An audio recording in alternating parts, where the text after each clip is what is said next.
हाँ जी। जय हिंद, नमस्कार सभी को। स्वागत आप सबका उज्जवल एकेडमी क्लासेस में। तो इस वीडियो में आज हम करने वाले हैं जो आपका हिमाचल पुलिस का अभी अभी एग्जाम हुआ था, उस एग्जाम के अंदर जो मैथ्स का और रीजनिंग का पोर्शन है, आज उसको हम करेंगे। ठीक है। इस पोर्शन को हम सॉल्यूशन और आंसर की आपको आंसर भी बताएंगे और साथ में आपको सॉल्यूशन भी करवाने वाले हैं। ठीक है। जो एग्जाम पिछली बार हुआ था वो एग्जाम बिल्कुल आसान था, लेकिन अब की बार जो पेपर पूछा गया था इसका लेवल थोड़ा अच्छा था, मॉडरेट लेवल था। ना ज्यादा मुश्किल बोल सकते ना ज्यादा आसान बोल सकते। ठीक है। तो सभी बच्चों ने इस वीडियो को लास्ट तक जरूर देखना है, क्योंकि क्वेश्चन आंसर पता लगने की बजाय क्वेश्चन को समझना जरूरी है। ठीक है। और ये क्वेश्चन आपके आने वाले एग्जामों के अंदर भी आपको देखने को मिल सकते हैं, तो वीडियो को लास्ट तक जरूर देखिए। ठीक है, तो स्टार्ट करते हैं क्लास। तो देखिए, क्वेश्चन नंबर 1 देखिए, सबसे पहले क्या है। 400 से 900 तक पूर्णांक लिखते समय 6 कितनी बार आता है, ये आपसे पूछा है। हाँ जी। 400 से 900 तक पूर्णांक लिखते समय 6 कितनी बार आता है। देखिए, जब बात करेंगे 400 से 500 तक, 400 से 500 तक, हाँ जी, 400 से 500 तक की बात करेंगे तो आपका 6 कितनी बार आएगा, 20 बार आएगा। 6 कितनी बार आएगा, 20 बार आएगा। और जब 500 से 600 की बात करेंगे, 500 से 600 की बात करेंगे, तो ये 6 जो यहां पर नहीं था यहां पर आ गया लास्ट में, एक 6 एक्स्ट्रा हो गया, ये कितने हो गए, 21। ऐसे ही 600 से 700 है, फिर क्या है 700 से 800 के बीच में, और फिर क्या है 800 से 900 के बीच में। यहां पर भी 6 कितनी बार आएगा, 20 बार। यहां पर भी कितनी बार आएगा, 20 बार। लेकिन जब यहां पर काउंट करोगे तो यहां पर कितना आएगा, 119। ठीक है। जैसे 406, 416, 426, 436, 446, 456, 460, ऐसे 6 काउंट होगा कितनी बार, 20 बार। इनमें 20 बार, इसमें 21 इसलिए आया क्योंकि 600 में भी क्या आ गया है, एक 6 आ चुका है। जब आप इन सबको जोड़ोगे, हाँ जी, 20, 40, 60, 80, 81, 81 और 119 कितना हो जाएगा, 200। यानी कि कितनी बार 6 आएगा, 200 बार आएगा। नेक्स्ट क्वेश्चन देखिए क्या है। एक प्रतियोगी परीक्षा में एक प्रतियोगी परीक्षा में पुरुष और महिला उम्मीदवारों ने भाग लिया, यानी कि उस परीक्षा के अंदर पुरुष भी हैं और क्या है, महिला भी है। आवेदन करने वाले उम्मीदवारों में 60% महिलाएं हैं। हाँ जी, उन्होंने आवेदन किया है, 60% महिलाओं ने आवेदन किया है, तो बाकी 40% कौन है, 40% पुरुष है। ठीक है, तो हम क्या मानेंगे, यदि 60% महिलाएं, हमने मान लिया कुल 100 व्यक्ति थे आवेदन करने वाले, उनमें से 60% यदि महिलाएं हैं तो 40% क्या है, पुरुष हैं आवेदन करने वाले। ठीक है। यदि 60% महिलाएं हैं तो 40%, यानी कि हमने 40 को क्या मान लिया, पुरुष मान लिया। 60 महिला और 40 क्या हो गए, आपके पुरुष हो गए। अब 18% उम्मीदवारों ने परीक्षा उत्तीर्ण की है। अब 100% में से 18% उम्मीदवार ऐसे हैं जिन्होंने परीक्षा पास की है। 100% का 18% क्या होगा, 18, यानी कि कुल 18 व्यक्तियों ने परीक्षा को पास किया है। ठीक है।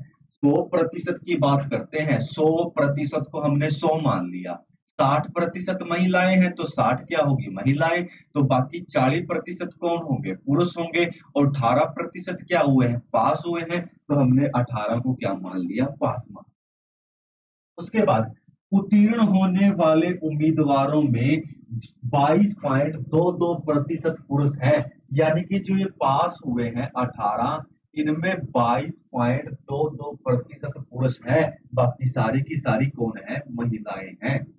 पास होने वालों में मान लीजिए पास 18 हुए हैं, इन 18 में से 22.22% पुरुष पास है, तो बाकी महिलाएं पास है इस 18 में से।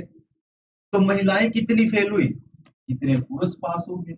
जितने पुरुष पास होंगे उतनी ही तो महिलाएं फेल होंगी, उतनी ही तो महिलाएं फेल होंगी।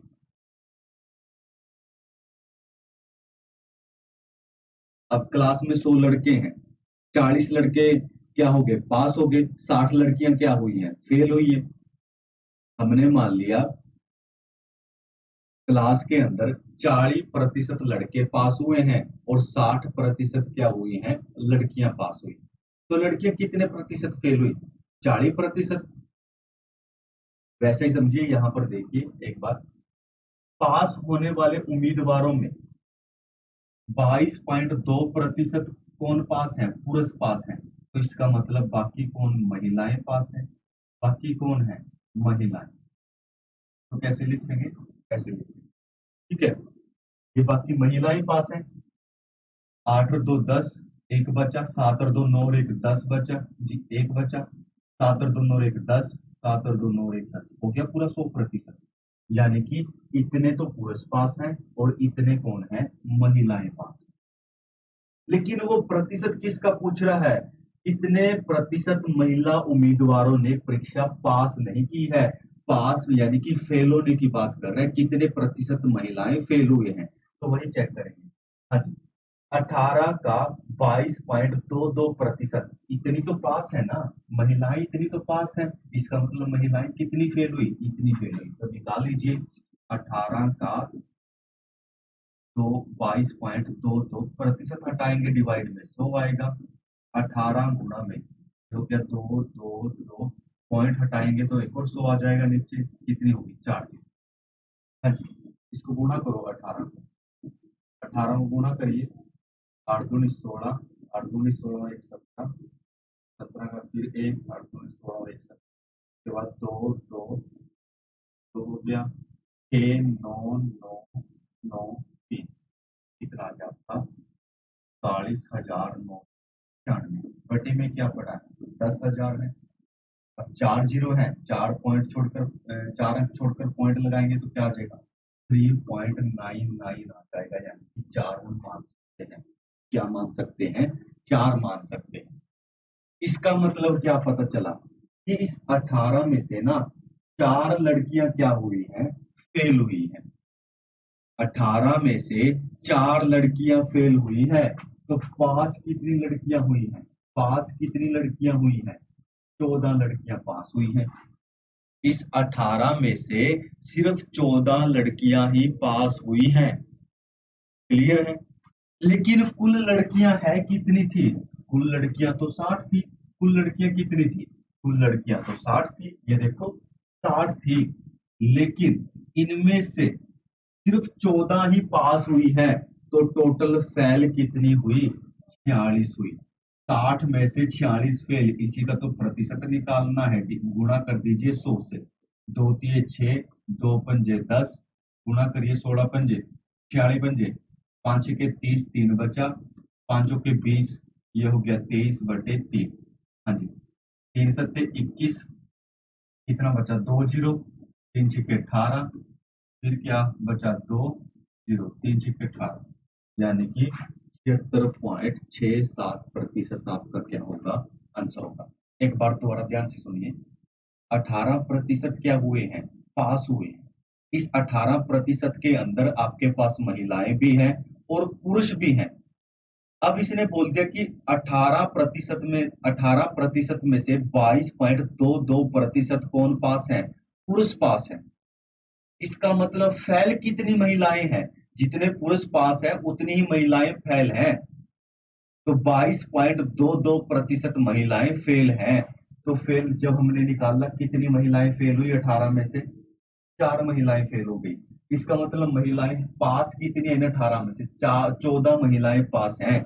जब 14 महिलाएं पास हैं, लेकिन 60 तो टोटल थी, 14 पास हो गई। इसका मतलब 60 में से 14 माइनस कर दीजिए, 46 लड़कियां फेल हैं। तो उसका प्रतिशत निकाल दिया, ठीक है। नेक्स्ट चलिए क्या है, नेक्स्ट देखिए क्या है। रमेश अब परिवार के लिए हर महीने 20 किलो गेहूं खरीदता है। हर महीने क्या करता है, 20 किलो गेहूं खरीदता है। गेहूं की कीमत 14 रुपए किलो से बढ़कर 16 रुपए प्रति किलो कर दी गई है। यानी कि पहले वो 20 किलो खरीदता था, किस रुपए से खरीदता था, 14 रुपए से। हाँ जी, 1 किलो का रेट क्या था, 20 रुपए। 14 किलो खरीदी नहीं, 14 रुपए से 14 रुपए किलो के हिसाब से खरीदी। टोटल कितनी खरीदी? 20 किलो। तो टोटल कितना खर्चा हो जाता था उसका? टोटल उसका 280 रुपए खर्चा हो जाता था। ठीक है, देखिए 14 किलो खरीदता था, लेकिन रेट क्या था उसका? सॉरी, 14 रुपए रेट था, लेकिन खरीदता कितना था? 20 किलो। मान लीजिए किसी चीज का रेट 14 रुपए है, 2 किलो खरीदेगा तो 14 गुना में 2, 28 रुपए जाएंगे। अगर 3 किलो खरीदेगा, 14 गुना में 3, 42 रुपए लगेंगे। ऐसे ही 14 रुपए रेट था, लेकिन खरीदता था 20 किलो, तो 14 गुना में 20 कितना हो गया? 280 रुपए उसका खर्च होता। ठीक है, लेकिन अब क्या हो गया? अब रेट बढ़ गया, कितना हो गया? 16 रुपए किलो हो गया है। यदि रमेश गेहूं पर अपना खर्चा नहीं बढ़ाना चाहता है, यानी कि जितने रुपए वो पहले लगाता था, आज भी वो उतने रुपए की गेहूं खरीदेगा, चाहे रेट क्यों ना बढ़ गया हो। मान लीजिए आप दुकान पर पहले 200 रुपए का सामान लेकर आते थे, आपको नहीं पता आज क्या रेट है, लेकिन आज भी आपके पास 200 रुपए है, लेकिन आज भी आप उस 200 का ही सामान लगाओगे, लेकर आओगे। बेशक कम आ जाएगा, लेकिन आपने लेकर 200 का ही आना है। तो वैसा ही काम यहाँ पर है। पहले 280 का सामान लेकर आते थे, रेट था 14 रुपए, लेकिन आज भी आपने 280 का ही लेकर आना है, चाहे रेट बढ़ क्यों ना गया हो। अब रेट कितना बढ़ गया है? 16 रुपए। हाँ जी, 280 रुपए खर्चा करना है और 16 रुपए रेट है, तो कितने किलो आएगा? देखिए 16 एकम 16, कितना बचा? 12, और ये क्या है? 0। उसके बाद 16 सत्ते 112, ठीक है, कितना बचा? 8। तो 16 पंजे 80, कितना आ जाएगा? 17.5। 17.5 किलोग्राम गेहूं आएगी अब। पहले 20 किलोग्राम आती थी जब 14 रुपए रेट था, अब 16 रुपए रेट है, कितनी आएगी? 17.5 किलो आएगी। ठीक है, नेक्स्ट चलिए क्या है? 150 मीटर लंबाई वाली ट्रेन 90 किलोमीटर प्रति घंटा की गति से यात्रा करते हुए 250 मीटर लंबी एक सुरंग को पार कर सकती है कितने सेकंड में, ये आपसे पूछा है। देखिए, हमें सभी को पता है कि जो स्पीड चाल का फॉर्मूला होता है वो क्या होता है? Distance upon time. यानी कि हम क्या बोल सकते हैं? चाल क्या होती है? दूरी बटे समय होती है। चाल क्या होती है? दूरी बटे समय। चाल क्या होती है? दूरी बटे समय। लेकिन जब ट्रेन क्या करे? किसी पुल को पार करे, व्यक्ति को पार करे, खंबे को पार करे, तो ये दूरी क्या बनती है? दूरी आती है ट्रेन की लंबाई। लेकिन यहाँ पर जो ट्रेन है वो किसको पार कर रही है? सुरंग को पार कर रही है। तो यहाँ पर ये दूरी क्या बनेगी? ट्रेन की लंबाई प्लस में इस सुरंग की लंबाई। ठीक है, डिवाइड में क्या है? समय, और इधर क्या है? चाल। ठीक है, अब देखिए ट्रेन की लंबाई कितनी दी है? 150 मीटर, और सुरंग की लंबाई कितनी दी है? 250 मीटर। डिवाइड में क्या है? समय है, और चाल कितनी आपकी? 90 किलोमीटर प्रति घंटा। ठीक है, जब भी ट्रेन किसको पार करेगी? प्लेटफॉर्म को, पुल को, सुरंग को, तो दूरी क्या हो जाती है? आपस में जुड़ जाती है। ट्रेन की लंबाई भी प्लस सुरंग की लंबाई भी हमने जोड़ दिया। ठीक है, अब देखिए ये भी मीटर में है, ये भी मीटर में है, और समय आंसर बताना किस में है? सेकंड में बताना है। इसका मतलब जो ये 4 किलोमीटर प्रति घंटा में है, इसको भी आपको मीटर पर सेकंड में बदलना पड़ेगा। तो इसको सबसे पहले मीटर पर सेकंड में बदलिए। मीटर पर सेकंड में बदलने के लिए गुणा 5/18 से, 18 पंजे कितना? 90, 5 गुना में 5 कितना? 25। हाँ जी, इनको आपस में जोड़ें कितना आएगा? 400, और डिवाइड में क्या है? समय। हाँ जी, 25 एकम 25, कितना बचा? हाँ जी, ये बच गया आपका 15, 150 हो गया। 25 छिके 150, समय कितना आ गया? 16 सेकेंड। समय कितना आ गया? 16 सेकेंड। नेक्स्ट चलिए क्या? हाँ जी, 24 मीटर लंबे और 16 मीटर चौड़े और 18 मीटर ऊंचे कमरे में रखे जा सकने वाले सबसे लंबे खंबे की लंबाई आपसे पूछी है। खंबा कमरे की बात कर रहा है, तो कमरा, आप जब भी कमरे की बात करेगा समझ लीजिए वो घनाव की बात कर रहा है, क्यूबॉइड की बात कर रहा है। ठीक है, कमरा भी आपका क्यूबॉइड ही होता है। ठीक है, अब खुद देखिए, आप कमरे के फर्श से लेकर बॉटम, ऊपर टॉप तक अगर कोई चीज रखते हो, मान लीजिए कोई रोड रखते हो, उसकी लंबाई, और एक आप कमरे के ऊपर वाले कोने से उधर नीचे वाले कोने तक किसी रोड का रखते हो, किसकी लंबाई ज्यादा होगी? ऐसे लंबाई ज्यादा होगी या ऐसे लंबाई ज्यादा होगी? कोने वाली लंबाई ज्यादा होगी, ऊपर से उस कोने तक की। इसी को क्या बोलते हैं? डायगोनल बोलते हैं, कमरे का डायगोनल। यानी कि सबसे बड़ी लंबाई, सबसे बड़ा खंबा है वो कहां पर रखा जाएगा? ऐसे उस कोने से उस कोने तक, और इसी को क्या बोलते हैं? डायगोनल बोलते हैं, घनाव का। यानी कि वो हमें से हमसे क्या पूछ रहा है? घनाव यानी कि कमरे का डायगोनल पूछ रहा है। और उसका फॉर्मूला क्या होता है? L square plus B square plus X square, उनका सभी का रूट। ठीक है, बस कुछ नहीं करना है, निकाल लीजिए। कितना हो गया? 24 का स्क्वायर प्लस में 16 का स्क्वायर प्लस में 18 का स्क्वायर, ये हो गया अंडर। ये हो गया आपका 576, ये हो गया आपका 256, ये हो गया 324 अंडर। ठीक है, इन सबको जोड़िए। इन सबको जोड़ेंगे, 6 4 10 और 6 16, बचा 1। 5 और 2 7, 7 और 7 14 और 1 15, फिर 1 बचा। 3 और 2 5, 5 और 5 10 और 1 11। इसका रूट निकालोगे तो कितना आएगा? 34 आएगा, निकाल लेना। ठीक है, कितना आएगा? 34 आएगा। तो उसकी खंबे की लंबाई क्या होगी? 34 मीटर होगी। नेक्स्ट चलिए, क्या है क्वेश्चन नंबर 6 पर चलिए। देखिए, दो गोलाकार गेंदों का सतही क्षेत्रफल कितना है? वो उनका अनुपात दिया है। दो गोले हैं, ऐसे कोई दो गोले हमने मान लिए। देखिए, गोला और वृत्त दोनों अलग अलग होते हैं। गोला और वृत्त दोनों अलग अलग होते हैं। गोला आपका 3D यानी कि 3 डायमेंशनल होता है। जो आपका सर्कल वृत्त होता है वो होता है 2 डायमेंशनल, 2D होता है। ठीक है, एक गोला ये है, इसकी त्रिज्या कुछ और है, स्मॉल आर मान ली। इसका रेडियस कुछ और है, इसको कैपिटल आर मान लिया। इन दोनों का जो सतही क्षेत्रफल है, क्षेत्रफल क्या होता है? 4 पाई आर स्क्वायर। इसमें आर ये छोटा था, इसका छोटा लिख लिया। इसमें आर बड़ा था, इसका कैपिटल आर लिख लिया। इन दोनों का अनुपात कितना दिया है? 4:9 दिया है। ठीक है, 4:9 दिया है। यहां तक क्लियर है? दो गोलाकार गेंदें थी, उनका सतही क्षेत्रफल का अनुपात लिख लिया। ये 4 पाई दोनों में है तो कट ही जाएगा। इसका मतलब ये अनुपात किसका है? इन दोनों के रेडियस यानी कि त्रिज्या का अनुपात दिया है। ये जब स्क्वायर हटाएंगे रूट आ जाएगा उधर, यानी कि इनका अनुपात कितना हो जाएगा? 2:3 हो जाएगा। यहां तक क्लियर है? उसके बाद देखिए क्या है। यदि छोटी गेंद की त्रिज्या 4 सेंटीमीटर हो, छोटी गेंद कौन सी है? जिसका रेडियस, जिसकी त्रिज्या कम होगी वही तो छोटी होगी। मान लीजिए त्रिज्या यहाँ पर क्या रही है? 2, और यहाँ पर त्रिज्या क्या रही है? 3। यानी कि ये बड़ी गेंद है और ये क्या है? छोटी गेंद। इसने बोलते कि छोटी गेंद की त्रिज्या है वो 4 है, वो 2 नहीं, वो 4 है। इसका मतलब कितने गुना है? 2 गुना। अगर ये 2 गुना है तो ये भी तो क्या होगी? 2 गुना 3 गुनी क्या हो जाएगा? 6।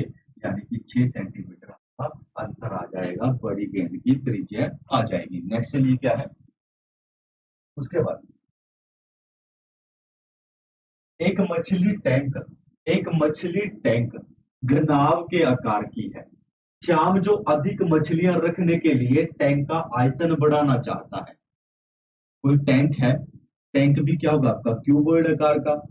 अब मछलियां रखने के लिए वो टैंक का आकार बढ़ाना चाहता है, आकार बढ़ाना चाहता है, उसका आयतन बढ़ाना चाहता है। तो टैंक की लंबाई चौड़ाई को उसने बढ़ा दिया 10 15 20%। टैंक की लंबाई को भी बढ़ा दिया, ऐसे बढ़ा दिया, और उसकी चौड़ाई को ऐसे बढ़ा दिया, और ऊंचाई को भी बढ़ा दिया। तो उसका आयतन यानी कि वॉल्यूम भी तो बढ़ेगा। जब सभी चीजें बढ़ाई गई हैं तो उसका आयतन वॉल्यूम भी बढ़ेगा। तो वही पूछा है कि टैंक के आयतन में कितने प्रतिशत की वृद्धि होगी, ये आपसे पूछा है। देखिए, वॉल्यूम क्या होगा? देखिए, किसकी बात कर रहा है? घनाभ की बात कर रहा है। तो घनाभ का वॉल्यूम यानी कि क्यूबॉइड का वॉल्यूम क्या होता है? एल गुणा में बी गुणा में एच, यही होता है। एल गुणा में बी गुणा में एच। और मैंने ये भी बताया था कि प्रतिशत के अंदर कोई भी चीज अपने आप में स्टार्टिंग में इनिशियल 100% होती है, जब तक उसमें से कुछ घटाया ना जाए, कुछ बढ़ाया ना जाए। कोई भी चीज प्रतिशत के अंदर अपने आप में शुरू में क्या होती है? 100% होती है। तो हमने मान लिया कि वॉल्यूम पहले 100 था, अब नहीं पता क्या हुआ है, कुछ बढ़ाया घटाया कुछ नहीं पता, अभी क्या हुआ है यही निकालना है। लंबाई पहले 100 थी, लेकिन 10 बढ़ा दी, अब कितनी हो गई 110। चौड़ाई पहले 100 थी, अब 15 बढ़ा दी, कितनी होगी 115। ऊंचाई पहले 100 थी, 20 बढ़ा दी तो कितना हो गया 100। यहाँ तक क्लियर है? ठीक है। कोई भी चीज अपने आप में शुरू में क्या होती है 100%। पहले 100 थी, वॉल्यूम अब नहीं पता कितना हुआ, यही तो निकालना है। पहले लंबाई 100 होती थी, अब 110 हो गई है। पहले 100 थी 115 होगी, 100 थी 120 होगी। मान लीजिए आप, जैसे आपको नंबर मिलते हैं वो 100 में से मिलते हैं, 100 में से 80 मिलते हैं, 100 में से मान लीजिए 70 मिले। पहले 100 नंबरों का पेपर था, लेकिन आपके पास है कितने 80 है, 20 कम हुए। बढ़ते हुए तो नहीं देखे ना, लेकिन यहाँ पर तो आपने 100 में से कभी 110 नंबर तो नहीं आते हुए देखे ना, क्योंकि बड़ी बढ़ते ही नहीं नंबर। लेकिन यहाँ पर क्या हुआ, यहाँ पर लंबाई बढ़ाई गई है। पहले 100 होती थी, अब 110 हो गई है। पहले 100 होती थी, अब 115 हो गई है। बस इतनी चीज करनी थी, उसके बाद तो कैलकुलेशन है वो कर दीजिए। 100 से 100 कट गया, एक जीरो से एक जीरो, एक जीरो से एक जीरो। एक्स का मान कितना आ गया, इनको आपस में गुणा करो, ये कितना हो गया 132। और यहाँ पर क्या है, गुणा में 115, इनको गुणा कर दीजिए, 5 दूनी 10, 5 3 15 और 1 16, ये हो गया 5। अच्छा, ये आपका 132, फिर आपका 132 या जीरो, 5 और 2 6 और 2 8, 5 और 3 8 और 2 10। ठीक है, अब 5 3 15 और 1 16, यहाँ पर 6 आएगा। 6 2 8, तो 10 और 1 11 हो गया, ये बचा 1 3 और 4 और 1 5, ये हो गया आपका तो 5180। डिवाइड में क्या है 100 है, तो पॉइंट लगा दीजिए, कितना हो गया 151.80 हो गया। कितना हो गया 151.80। एक्स का मान आ गया 151.80। देखिए पहले 100 था, अब कितना हो गया 151.80। बड़ा कितना है 51.8 बड़ा है, 51.8 बड़ा है। तो यही तो आपका आंसर था, यही तो आपका आंसर था। नेक्स्ट चलिए क्या है? देखिए, जेम्स एक कार्य को 50 दिनों में कर सकता है। हाँ जी, दो व्यक्ति हैं, एक तो जेम्स है, एक क्या है पीटर। ठीक है। जेम्स कितने दिनों में कर रहा है कार्य, 50 दिनों में कर रहा है। पीटर उसी कार्य को कितने दिनों में कर सकता है, 40 दिनों में कर सकता है। दोनों एक साथ मिलकर, हाँ जी, ये इनके दिन आ गए, तो टोटल काम क्या होता है, इन दिनों का एलसीएम निकाल लीजिए। एलसीएम कितना है 200, ये हो गया आपका टोटल कार्य, टोटल काम। हाँ जी, यहाँ पर आएगा 4, यहाँ पर आएगा 5। 50 गुना में 4 कितना होगा 200, 40 गुना में 5 कितना होगा 200। अब टोटल था 200 का। टोटल क्या था, जब हमने इन दोनों का एलसीएम निकाला, टोटल क्या आ गया 200। ठीक है। तो ये 50 दिन में 200 काम खत्म कर देता है। जब 200 को भाग करेंगे 50 से तो कितना आएगा 4, यानी कि एक दिन में 4 काम करेगा, तभी तो 50 दिनों में 200 काम खत्म होगा। ये एक दिन में 5 काम करेगा, तभी तो 200 काम 40 दिन में खत्म होगा। तो ये आ गया हमारा एक दिन का काम दोनों का, ये क्या आ गया एक दिन का काम। अब देखिए, एक साथ काम करते हुए उन्हें 45% काम करने में कितना समय लगेगा। काम उन्होंने साथ में करना है, लेकिन 45% काम करना है, पूरा काम नहीं करना। पूरा काम है कितना, पूरा काम तो 200 है। पूरा काम कितना है 200, लेकिन इस 200 का सिर्फ 45% काम करना है। 200 का सिर्फ 45%, यानी कि 90 काम करना है। 90 काम करना है दोनों ने, दोनों मिलते हैं तो 9 काम करते हैं एक दिन में। 9 काम करते हैं एक दिन में, करना है 90, तो कितने दिन लगेंगे 10 दिन लगेंगे। कितने दिन लगेंगे 10 दिन लगेंगे। नेक्स्ट चलिए क्या है,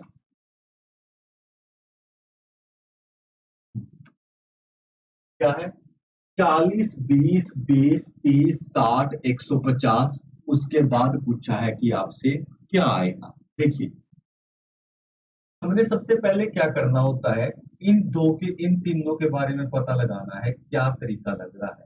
अगर इनका स्टार्टिंग वालों का पता लग गया ना, तो अगले तो अपने आप निकलते जाएंगे। तो मेन है इन दो तीनों का पता लगना चाहिए। तो 40 से 20 कैसे आ सकता है, 40 से 20 कैसे आ सकता है, जब 2 से भाग करें, सबसे पहले तो दिमाग में यही चीज आएगी, 40 से 20 बना है, इसका मतलब 2 से भाग किया गया है, तो आप भी 2 से भाग कर लीजिए। 40 को जब 2 से भाग करूंगा तो क्या आएगा 20 आएगा। और क्या लिख सकता हूं मैं इसको, 40 को यदि मैं 1/2 से गुणा करूं तो कितना आएगा, तब भी तो 20 आएगा। बात तो सेम है, यहाँ पर डिवाइड में यहाँ पर भी 2 था, भाग में यहाँ पर भी 2 है, लेकिन ये 40 गुणा 1/2 हमने कर दिया है। ठीक है, चलिए। और मैं क्या लिख सकता हूँ, 40 गुणा में इस 1/2 को क्या लिख सकता हूँ, 0.5। इनको गुणा करूंगा तो भी तो कितना आएगा, 20 आएगा। तो भी तो क्या आएगा, 20 आएगा। देखिए भाग किया 2 से 20, 40 गुणा 1/2, यहाँ पर भी भाग ही है 2 से, लेकिन मैंने गुणा में लिख दिया 1/2, कितना बना 20। इस 1/2 को क्या लिख सकता हूँ, 0.5, कितना आया 20। तो हम क्या कर सकते हैं, जब 40 को गुणा किया जाएगा 0.5 से तो क्या आएगा, 20 आएगा। उसके बाद ये 20 बना, फिर से 20 बना है, इसका मतलब 20 से 20 बना है, तो 20 को गुणा किया गया होगा 1 से, तभी तो 20 आया। 20 को गुणा किया गया होगा 1 से, तभी तो कितना आया, 20। अब मुझे यहाँ से ये बातें पता चलने लग गई, आइडिया होने लग गया कि पहले 0.5 से गुणा, फिर 1 से गुणा, इसका मतलब अब 1.5 यानी कि 1.5 से गुणा होगा। हाँ जी, अगर मैं इस 20 को 1.5 से गुणा करता हूं तो क्या आएगा, 30 आएगा। बिल्कुल सही है, 30 आएगा। फिर 2 से गुणा होना चाहिए, फिर क्या आएगा, 60 हो गया। फिर किससे होना चाहिए, 2.5 से 150 बन गया। अगली बार किससे गुणा होना चाहिए, 3 से, यानी कि 450 आपका क्या होगा, राइट। नेक्स्ट चलिए, उसके बाद हाँ जी, क्या है, एक निश्चित भाषा में फॉर्मल को ये लिखा गया है, तो उसी भाषा के अंदर बैटर को कैसे लिखा जाएगा, ये आपसे पूछा है। तो देख लीजिए। हाँ जी, सबसे पहले क्या करते हैं हम, जो दिया है उसको लिखिए और उसकी नंबरिंग करिए। एफ कितने पर होता है, 6 पर। ये कितना, 15, 18, 13, 1। एल कितना होगा, 12। ठीक है। हाँ जी, इसको क्या लिखा गया था, I R U J X I, यही लिखा गया था। आई का मतलब क्या है, आई की नंबरिंग क्या है, 9। ये क्या है आपका, 18, ये 21, जे 10, एक्स 24 और आई क्या होता है, 9। क्योंकि अल्फाबेट में एबीसी में टोटल 26 अक्षर होते हैं, 26 अल्फाबेट होते हैं, तो इसी हिसाब से इनका नाम लिखा गया है, नंबरिंग की गई है। अब ये 6 से 9 बना है, इसका मतलब +3 करके लिखा गया होगा। यहाँ पर भी +3 किया होगा, यहाँ पर भी +3 किया होगा, लेकिन यहाँ पर -3। और अब देखिए, जेड का नंबर क्या होता है, 26 होता है। जेड के बाद क्या आएगा, दोबारा 1 आएगा, तो मैं क्या लिख सकता हूँ इसको, 26 और 1 क्या लिख सकता हूँ, 27 भी लिख सकता हूँ। ए को मैं क्या मान सकता हूँ, ए का नंबरिंग 1 से स्टार्ट होती है। ए कहाँ से स्टार्ट होता है, 1 से।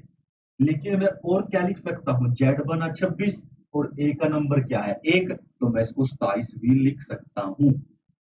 ठीक है। 27 में से 3 माइनस करेंगे तो क्या बनेगा, 24 बनेगा। 27 में से 3 माइनस करेंगे 24, 12 में से 3 24, यानी कि 3 बार तो प्लस प्लस हुआ है और 3 बार क्या हुआ है, माइनस। नंबरिंग करिए, ये 2, ये 5, ये 20, 20, 5, 18। पहले +3 हुआ, हाँ जी, कितना बना, 5। 5 पर क्या होगा, 5 पर क्या होता है आपका, ई। ई की सभी में ई है। उसके बाद प्लस हुआ 8। 8 पर क्या आएगा, एच। क्या सब में एच है, सब में एच है। उसके बाद फिर +3, 23। 23 पर क्या होता है, डब्ल्यू। क्या सभी में डब्ल्यू है, इसमें नहीं है, इन तीनों में है। उसके बाद माइनस, हाँ जी, 20 में से 3 गए, कितना बना, 17। 17 पर क्या बनेगा, क्यू। 17 पर क्यू, इसमें नहीं है। उसके बाद यहाँ पर आ जाइए, माइनस करिए, 5 में से 3 गए 2, यानी कि बी। बी किसमें है, यहाँ पर है, यानी कि ऑप्शन नंबर सी आपका क्या होगा। नेक्स्ट चलिए, क्या है, दी गई श्रृंखला में अगला पद खोजिए। अगला पद खोजना है, देखिए क्या है, 369 है, 387 है और 351 है, 360 है और क्या है, 342। ठीक है। अब 369 से 387 कब बना है, हाँ जी, कब बना है, जब इसमें क्या किया गया है, जब इसमें 18 प्लस किया गया है, तब जाकर 387 आया है। जोड़ के देख लीजिए। हाँ जी, 387 से 351 कब बना है, 7 में से गया 6 और यहाँ पर हो गया 36, यानी कि -36 किया गया है, तब जाकर क्या आया है आपका 351 आया है। उसके बाद क्या किया गया है, प्लस का 9 किया गया है और यहाँ पर क्या किया गया, -18। ठीक है, पहले क्या था 369, फिर क्या है 387, पहले प्लस का 18 किया, फिर माइनस का 36 हो रहा है, फिर प्लस 9 हुआ है, प्लस क्या हुआ है, माइनस क्या हुआ है 18। अब यही सोचना है ये लिखा कैसे गया है। अब यही इंपॉर्टेंट चीज है कि इसको लिखा कैसे गया है। ऐसे देखिए 18, 18 कैसे आया होगा, 6 और 3 9, 9 और 9 18, इन सभी का जोड़ कितना बन रहा है 18, इन सभी का जोड़ था 18, तो 18 ही जोड़ दिया हमने। ठीक है, क्या बना 387। ओके, अब इनका जोड़ देखिए, 7 और 3 10 और 8 18, यहाँ पर भी जोड़ 18 है, लेकिन अब की बार हमने 2 से गुणा करके माइनस कर दिया। अब की बार क्या किया गया, इसको 2 से गुणा करके माइनस कर दिया। अब यहाँ पर आ जाइए, इनका जोड़ कितना है, 5 और 3 8 और 1 9। इस पहली बार तो क्या था, सेम का सेम प्लस किया था, दूसरी बार 2 गुणा करके माइनस किया। अब फिर तीसरी बार क्या होगा, तीसरी बार भी इसने क्या किया है, सेम का सेम, जो भी इनका जोड़ था वो प्लस कर दिया, क्या बन गया 360। अब की बार क्या होना चाहिए, इनके जोड़ को 2 से गुणा करके माइनस करना चाहिए। 6 और 3 9, 6 और 3 9, दुगुना क्या होगा 18, वो माइनस कर दिया, कितना हो गया आपका 342 हो गया। ठीक है, 342। अब यहां पर क्या होगा, यहां पर फिर प्लस होगा, 4 और 3 7 और 2 9, यानी कि अब प्लस 9 होगा, प्लस 9 करेंगे तो कितना आएगा 351 आंसर आपका आ जाएगा। इस सीरीज के क्वेश्चन है जो, इनके अलग अलग तरीके हो सकते हैं करने के। जितने क्वेश्चन ये आसान लगते हैं उतने आसान नहीं होते। अगर दिमाग में एकदम स्ट्राइक कर गया तो ऐसे हुआ है तो हो जाएगा, नहीं तो आपके 15-20 मिनट निकल जाएंगे। आप सोचते रहना तरीका क्या लग रहा है क्या नहीं लग रहा है। और एक ही क्वेश्चन करने के बहुत सारे तरीके लग सकते हैं इन सीरीज के क्वेश्चनों। नेक्स्ट देखिए क्या है, ये आपका पजल का क्वेश्चन। ठीक है, पिछली बार भी क्या हुआ था, पिछले एग्जाम के अंदर भी पजल के क्वेश्चन दिए हुए थे, और अब की बार तो दो दो पजल के क्वेश्चन है। शायद आप लोगों को पजल करने के लिए यहाँ पर पजल के क्वेश्चन डाले गए हैं। इतनी इतनी बड़ी बड़ी स्टेटमेंट कैसे पढ़ेंगे, शायद आप लोगों ने बहुत से न तो पढ़ा भी ना होगा पजल के क्वेश्चन। ठीक है, तो पजल के क्वेश्चन पिछली बार भी दिया था, लेकिन अब की बार ये नहीं पढ़ा था कि पजल के दो दो क्वेश्चन आ जाए। पूरी रीजनिंग के अंदर, इतनी बड़ी रीजनिंग के अंदर पजल पजल दे रखी है। देखिए पजल के अंदर सबसे पहले क्या होता है, जैसे भी आप क्वेश्चन पे जाओगे, आप डायरेक्ट क्वेश्चन नहीं कर सकते। आप अगर आपसे कोई क्वेश्चन पूछा कि आप इसको पढ़ने लग जाओ, पढ़ भी लोगे तो भी पता नहीं चलेगा। तो सबसे पहले ये करना होता है कि जो इस पजल के अंदर मेन मेन बातें हैं उन सबको एक अलग नोट कर लीजिए, एक कॉलम बना लीजिए, एक बॉक्स में बनाकर रख लीजिए। ठीक है, अब वही काम हम करने वाले हैं। देखिए स्टेटमेंट को पढ़िए, KLMNOPQ 7 छात्र हैं। कितने छात्र हैं टोटल, 7 स्टूडेंट हैं जो 3 अलग अलग कॉलेजों में XYZ में पढ़ रहे हैं। 3 अलग अलग, 7 छात्र है ना, इसका मतलब ये नहीं कि 7 के साथ X कॉलेज में है, 7 के साथ Y कॉलेज में है। ये तीनों कॉलेजों के अंदर हैं। 7 छात्र हैं, 7 के साथ तीनों अलग अलग कॉलेजों के अंदर हैं। अगर हम कॉलेजों की बात करें, हम कॉलेज लिख लेते हैं। एक कॉलेज X है, एक कॉलेज Y है और एक कॉलेज है Z है। XYZ ये 3 कॉलेज हमने लिख लिए। ठीक है, उसके बाद उसमें से 3 लड़कियां हैं, ये भी लिख लेते हैं। टोटल है 7, 7 में से 4 बॉयज हैं और 3 क्या है, गर्ल है। अच्छा, 4 बॉयज हैं और 3 क्या है, गर्ल है। इतनी बात क्लियर है। क्योंकि इसने बोल दिया है ना, यहाँ पर क्या बोल रहा है कि उनमें से 3 लड़कियां हैं, ये रहा 3 लड़कियां। अब इनमें से प्रत्येक कॉलेज में एक है, इसका मतलब एक्स कॉलेज में भी एक लड़की है, वाई कॉलेज में भी एक लड़की है और जेड कॉलेज में भी क्या है, एक एक लड़की है। एक्स वाई जेड में क्या है, एक एक लड़की है, एक एक गर्ल है। क्लियर है? उसके बाद उनमें से दो तो मैकेनिकल इंजीनियरिंग की पढ़ाई करते हैं, ये भी लिख लेते हैं। दो तो करते हैं मैकेनिकल की, और दो कौन करते हैं? दो मैकेनिकल की और मैकेनिकल इंजीनियरिंग की पढ़ाई करते हैं। दो चिकित्सा यानी कि डॉक्टर की पढ़ाई, दो हैं डॉक्टर की पढ़ाई करने वाले। और एक एक बायोटेक की, फार्मेसी की और इलेक्ट्रिकल इंजीनियरिंग की पढ़ाई करते हैं। हाँ जी, बायोटेक, फार्मेसी, इलेक्ट्रिकल, इनके क्या है? एक एक स्टूडेंट है। देखिए, दो इसमें चार और तीन इसमें सात, टोटल सात हो गए। ठीक है, अभी तक हमने कुछ नहीं किया, अभी तक हम क्वेश्चन ही पढ़ रहे हैं। उसके बाद देखिए क्या है। एम केवल अपने सबसे अच्छे दोस्त के साथ पढ़ती है। जो एम है वो देखिए यहाँ पर क्या कर रही है, के साथ पढ़ती है। इसका मतलब एम लड़की है। एम क्या है? लड़की। जो कॉलेज वाई में फार्मेसी की पढ़ाई करता है या करती है, इसने बोल दिया एम के साथ पढ़ती है। ये लड़की होगी, एम लड़की होगी, लेकिन के क्या कर रहा है? कॉलेज वाई से फार्मेसी की पढ़ाई कर रहा है। ये रहा कॉलेज वाई। और यहाँ पर लिख लेते हैं सब्जेक्ट क्या पढ़ रहे हो। यहाँ पर उन बच्चों के नाम, क्या नाम है? हाँ जी, कॉलेज वाई के अंदर कौन फार्मेसी पढ़ रहा है? कौन पढ़ रहा है? के पढ़ रहा है। लेकिन के साथ कौन है? एम है। इतनी बात क्लियर है? इतनी बात ही हमें पता चली है। एम के साथ पढ़ती है, जो कॉलेज वाई के अंदर क्या पढ़ रहा है? फार्मेसी। लेकिन एम क्या है? एम तो एक लड़की है। एम क्या है? एक लड़की, गर्ल है। और एक कॉलेज में एक ही लड़की होती है, इसका मतलब ये क्या है? लड़का है। ये क्या है? यहाँ से लड़का हमें पता चल गया। ठीक है, क्लियर है? उसके बाद देखिए क्या है। कोई भी लड़की या तो बायोटेक्नोलॉजी या इलेक्ट्रिकल इंजीनियरिंग नहीं पढ़ती। देखिए, लड़की ना तो बायोटेक पढ़ती ना इंजीनियरिंग पढ़ती, ये लड़कियां नहीं पढ़ती। कोई भी लड़की ना तो वो बायोटेक में पढ़ती ना इलेक्ट्रिकल में, या तो या वो मैकेनिकल पढ़ रही होंगी या वो डॉक्टर का कोर्स कर रही होंगी, यानी कि ये दो सब्जेक्ट नहीं पढ़ती। उसके बाद ओ कॉलेज एक्स में मैकेनिकल इंजीनियरिंग पढ़ता है। जो ओ है, ये रहा नाम उसका ओ। लेकिन कहाँ पर पढ़ता है? एक्स में क्या पढ़ता है? Mechanical engineering. ठीक है। और उसका भाई पी, उसका भाई पी यानी कि ये लड़का है, भाई है तो क्या होगा? लड़का होगा। इसमें पढ़ता है, जेड में पढ़ता है। ये रहा जेड। जेड में कौन पढ़ता है? भाई उसका। भाई है तो ये क्या है? लड़का है उसका। ठीक है।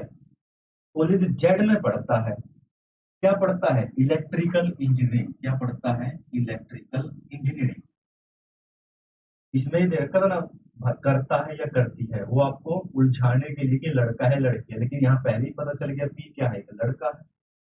उसके बाद दोनों में से कोई भी जो चिकित्सा की पढ़ाई कर रहा है वो कॉलेज वाई में नहीं है।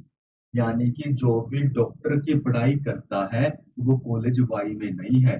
डॉक्टर की पढ़ाई करने वाले या तो कॉलेज आपको एक्स में मिलेंगे या फिर जेड में मिलेंगे। ठीक है, इतनी बात करिए। उसके बाद नेक्स्ट चलिए क्या है। ओ और क्यू के साथ एन बायोटेक्नोलॉजी का अध्ययन करता है। ओ और क्यू के साथ, ओ ये रहा, इसका मतलब यहां पर क्या आएगा? क्यू भी आएगा। ओ और क्यू के साथ कौन है? एन है। और क्यू के साथ कौन है? एन। एन क्या कर रहा है? बायोटेक्नोलॉजी का अध्ययन करता है। बायोटेक्नोलॉजी का अध्ययन करता है या करती है। ठीक है, करता है या करती है। अभी तक एन का नहीं पता चला, एन लड़का है या लड़की है, क्योंकि करता है या करती दोनों लिख दिया। लेकिन हमें पता है कि बायोटेक तो लड़कियां पढ़ती ही नहीं है, तो इसका मतलब एन कौन है? एन एक लड़का है। एन कौन है? एक लड़का है। और ओ कॉलेज एक्स में मैकेनिकल इंजीनियरिंग पढ़ता है। वो तो पढ़ता है, यानी कि ये लड़का है। वो कौन है? लड़का है। अब इतनी बातें क्लियर हो गई। ठीक है। अब कॉलेज एक्स के अंदर दो लड़के हो गए, इसका मतलब एक तो लड़की है ही है कॉलेज के अंदर, तो क्यू क्या है? कि वो एक लड़की हो गई। क्यों क्या होगी? लड़की होगी। यहाँ पर भी एक्स में भी लड़की होगी, वाई में भी लड़की होगी, जेड में लड़की बच रही है, यहाँ पर भी लड़की बना लीजिए। लेकिन कौन सी लड़की? हाँ जी, कौन सा नाम बच रहा है? एल नाम बच रहा है, तो एल लिख लीजिए। हाँ जी, अब देखिए क्या, और इसने क्या एक लाइन बोली थी कि दोनों में से कोई भी जो चिकित्सा की पढ़ाई कर रहा है वो कॉलेज वाई में नहीं है। यानी कि जो भी डॉक्टर की पढ़ाई कर रहा है वो वाई में नहीं है। वाई में नहीं है, इसका मतलब वो किस किस में है? वो एक्स में और जेड में है। दो बंदे थे डॉक्टर की पढ़ाई करने वाले, और दोनों ही किस में नहीं है? वाई में नहीं है। इसका मतलब एक एक्स में है और एक जेड में है। बचा कौन सा कोर्स? हाँ जी, कौन सा बच गया? मैकेनिकल हो गया, बायोटेक हो गया, इलेक्ट्रिकल हो गया। एक मैकेनिकल बच गया, दो थे मैकेनिकल वाले। मैकेनिकल पढ़ाई। अब आप क्वेश्चन कर सकते हो। अब आप क्वेश्चन कर सकते हो, आपका टेबल तैयार है। चाहे यहाँ से 8 क्वेश्चन पूछे, 10 क्वेश्चन पूछे, आप यहाँ से कर सकते हो। देखिए क्वेश्चन, देखिए क्या, इनमें से किस कॉलेज में तीनों पढ़ते हैं? किस कॉलेज में तीन व्यक्ति हैं? एक्स कॉलेज में तीन है। एक्स कॉलेज में क्या है? तीन। एक्स आ गया। नेक्स्ट, निम्नलिखित में से छात्रों का कौन सा जोड़ा चिकित्सक की पढ़ाई करता है? हाँ जी, डॉक्टर का डॉक्टर कौन कौन है? तो क्यू है, और कौन है? एक एल है। क्यू और एल, कौन है? क्यू और एल, ये रहा क्यू और एल।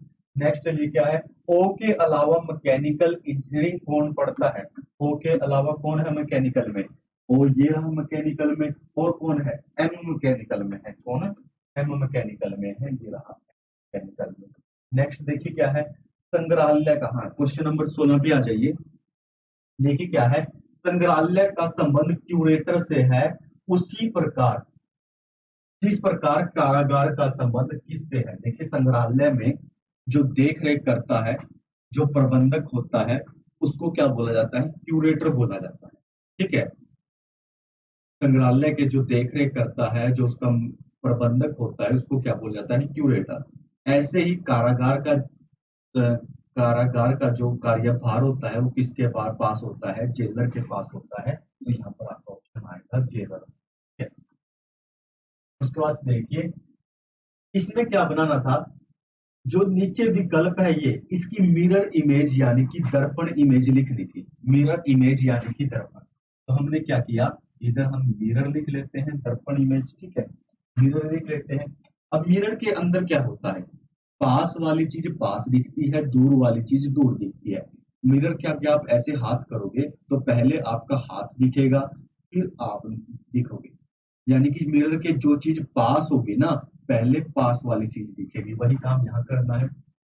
देखिए मिरर के पास, ये चीज पास है मिरर के। ठीक है, ये चीज पास है, तो पहले इसको बनाया। देखिए दो दो ऐसे लिखते हैं ना, तो मिरर के पास क्या होगा?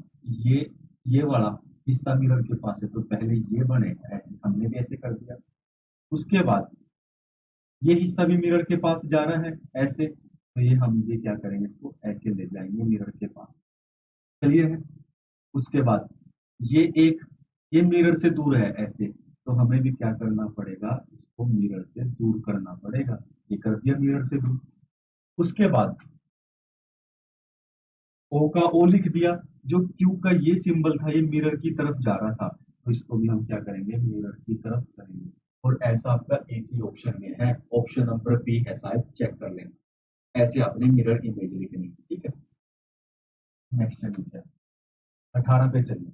फिर से क्या आ गया आपका, पजल का क्वेश्चन आ गया। फिर से ये भी क्या है आपका, एक पजल का क्वेश्चन। ठीक है, तो देखिए क्या है, पांच प्राध्यापक हैं पढ़ाने वाले। डॉक्टर जोशी हैं, डॉक्टर डावर हैं, नटराजन है, चौधरी हैं और जिया है।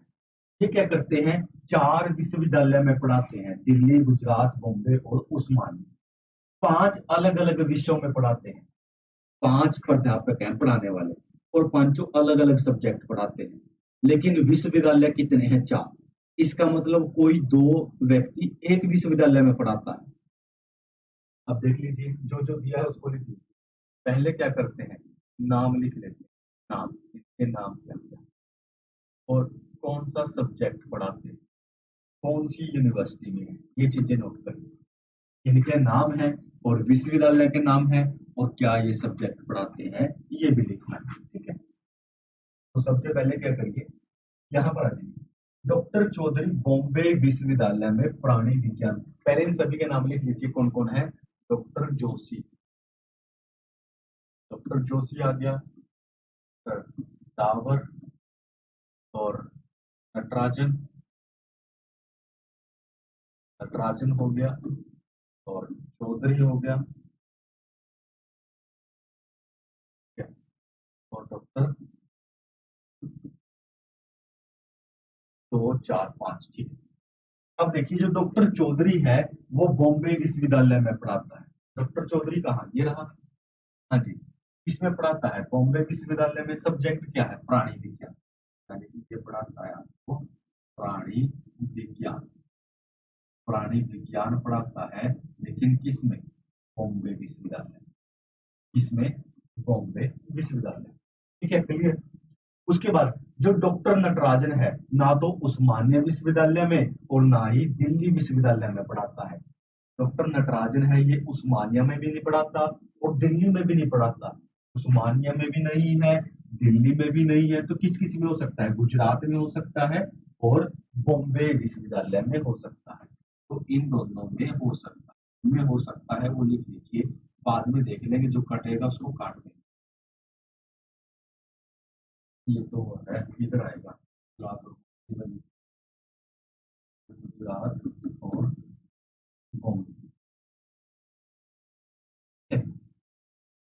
देखिए उसके बाद न तो भू विज्ञान पढ़ाते और न ही इतिहास, यानी कि ये दो सब्जेक्ट नहीं पढ़ाते, ना भू विज्ञान और ना ही इतिहास।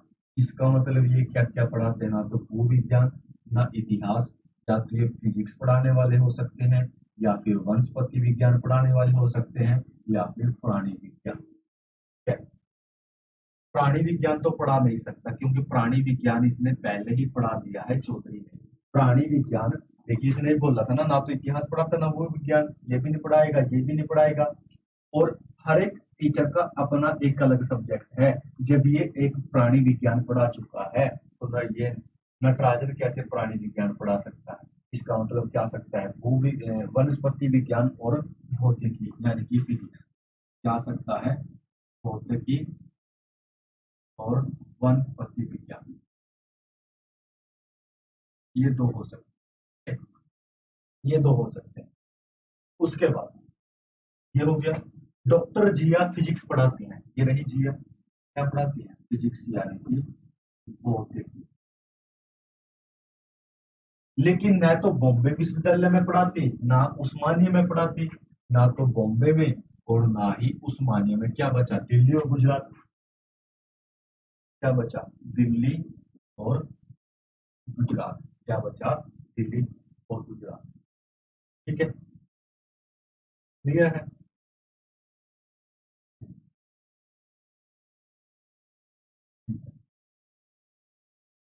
उसके बाद देखिए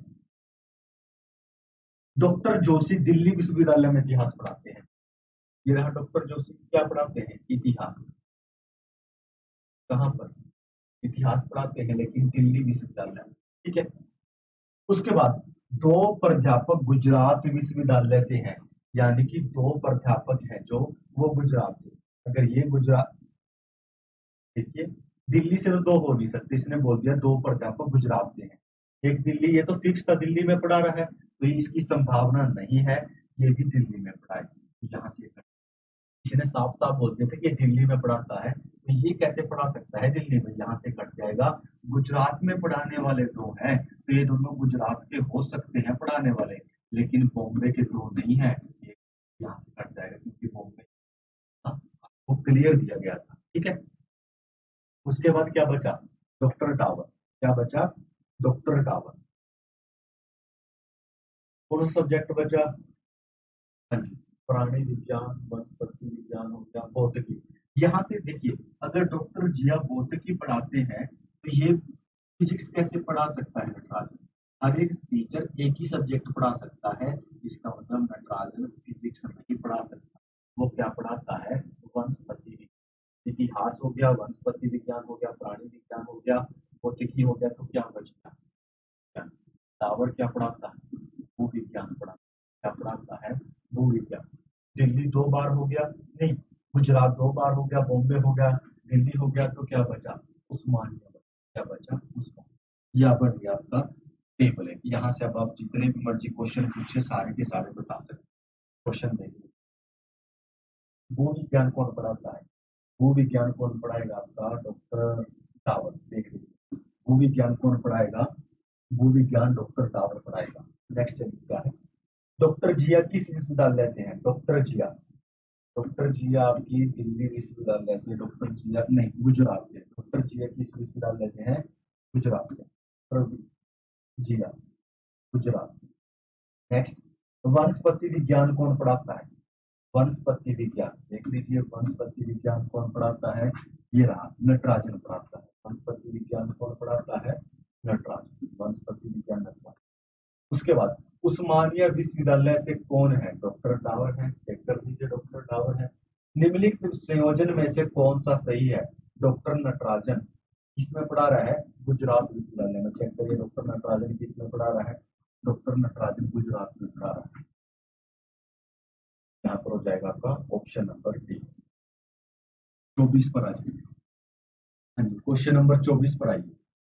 देखिए क्या है, ये होता है m के बाद क्या दिया है? n, y के बाद z, s के बाद t, t के बाद u, i के बाद j, यानी कि हर एक अक्षर एक एक बढ़ाकर एक एक प्लस करके लिखा गया है। n के बाद क्या आएगा? o, e के बाद m, m n, e m, s t, i j, s t, यही चीजें आने वाली हैं। देखिए वर्ड चेक करिए, o f n f t j t, ये आपका। नेक्स्ट चलिए, क्वेश्चन नंबर 25। क्वेश्चन नंबर 25 देखिए क्या है। एक पुरुष की ओर इशारा करते हुए महिला ने कहा। जब भी ऐसे ब्लड रिलेशन के क्वेश्चन होंगे, जो भी बोलेगा, महिला बोल रही है तो सबसे पहले महिला को बनाइए, और महिला को बनाने के लिए हम लिख देते हैं सर्कल।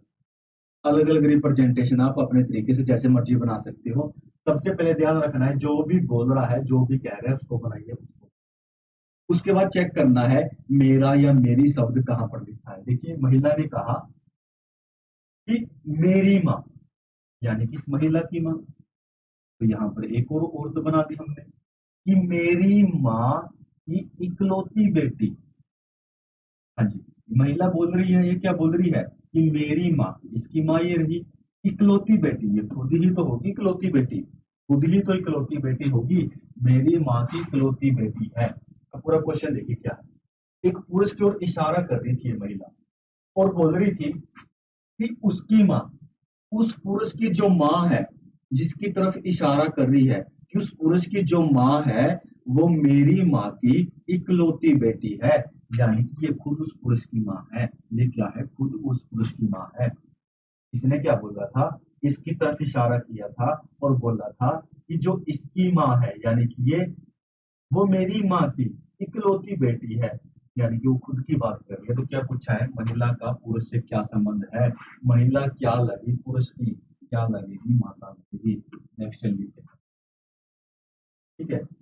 यहाँ पर ये आंसर नहीं होगा, ये नहीं होगा, ये दो नहीं होंगे, देखते ही पता चल जाएगा। देखिए यहाँ पर क्या लिखा है? बी क्रॉस सी। बी क्रॉस सी क्या मतलब क्या है? पहले वाला क्या है? एन की बहन एम है, इस एन की बहन एम है, तो हम क्या लिख देंगे? सी की बहन बी है। सी की बहन कौन है? बी है। फिर मान लीजिए इनका पिता आ गया। चाचा बनाने के लिए तो एक अक्षर और चाहिए, क्योंकि क्या पूछा है? सी का चाचा ए है। हमने वो चीज बतानी है जहां पर सी का चाचा ए है, लेकिन ये सी की बहनें होगी। अगर ये पिता भी हो गया मान लीजिए, तो चाचा बनाने के लिए एक डिजिट और चाहिए था, तो चाचा नहीं बना। ए तो ये रहा, ए और सी ये रहा, डायरेक्ट रिलेशन है, कैसे आ जाएगा? अगर ये पिता है, ये पिता हो सकते हैं, बेटे हो सकते हैं, भाई बहन हो सकते हैं, तो चाचा बनाने के लिए तीन व्यक्तियों की तो जरूरत तो पड़ेगी पड़ेगी, क्योंकि पहले सी का पापा बनेगा, पापा से चाचा बनेगा, लेकिन ये दोनों एक ही साथ हैं, ज्यादा कि आपका भाई हो, बहन हो, पिता हो, बेटी हो, लेकिन चाचा नहीं। सब सबके यहाँ पर जुड़े हुए हैं आपस में। दूर दूर होना चाहिए था। सी यहाँ पर, अगर ए यहाँ पर होता तो संभावना होती बनने की। ये दोनों कट के आपका आंसर होगा ही है। एक बार चेक कर लीजिए इसको। जी क्रॉस सी दिया है। जी क्रॉस सी का मतलब क्या है? एन की बहन एम है। ये रहा एन, इसकी बहन एम है। ये रहा सी, यानी कि सी की बहन कौन है? सी की बहन जी है। इसको ये हो गया। ठीक है। उसके बाद एफ परसेंटेज जी। एफ परसेंटेज जी, इसका मतलब क्या है? इस एन का पिता एम है। एन, इसका पिता कौन है? एम। ऐसे इसका पिता कौन हो जाएगा? एम। इसका पिता कौन हो जाएगा? एम। उसके बाद ए प्लस एफ। ए प्लस एफ का मतलब क्या है? एन का भाई एम है। इस एन का भाई एम है। इसका मतलब एफ का भाई कौन है? एफ का भाई है टी का, ये होगी बहन, ये हो गया पिता, और ये हो जाएगा ऑप्शन नंबर बी का आंसर आ जाएगा। ठीक है। तो ये अपना मैथ्स और रीजनिंग का पोर्शन था जो आपके पुलिस के एग्जाम में पूछा गया था। ठीक है। तो अगर सभी को वीडियो अच्छी लगी है तो इस वीडियो को ज्यादा से ज्यादा लाइक करना है, और सभी आगे ग्रुप्स में अपने दोस्तों के पास इस वीडियो को शेयर करना है। और जो चैनल पर नए थे वो सब्सक्राइब भी कर लेना, क्योंकि हम आपको आपके हर एक लेवल का एग्जाम, किसी भी लेवल का एग्जाम हो, पुलिस हो, आर्मी हो, डिफेंस हो, सबकी तैयारी यहाँ पर करवाने वाले हैं। ठीक है। तो अगर तैयारी करनी है अच्छे से, देखिए मेरा कहने का मतलब है, अगर तैयारी करनी है ना तो उसको अच्छे तरीके से करिए। तैयारी सिर्फ एक बार करिए, ताकि वो हर एक एग्जाम में काम आए। ऐसा ना हो कि हम किसी एग्जाम के लिए अलग तैयारी कर रहे हैं, दूसरे के लिए अलग कर रहे हैं। तैयारी इस तरीके से कर लीजिए, आप कोई भी एग्जाम देने चले जाओ, आपको बार बार पढ़ने की जरूरत ना पड़े। ठीक है। तो इस वीडियो को ज्यादा से ज्यादा लाइक करिएगा, शेयर करिए। तो आज के लिए इतना ही, फिर मिलते हैं। जय हिंद।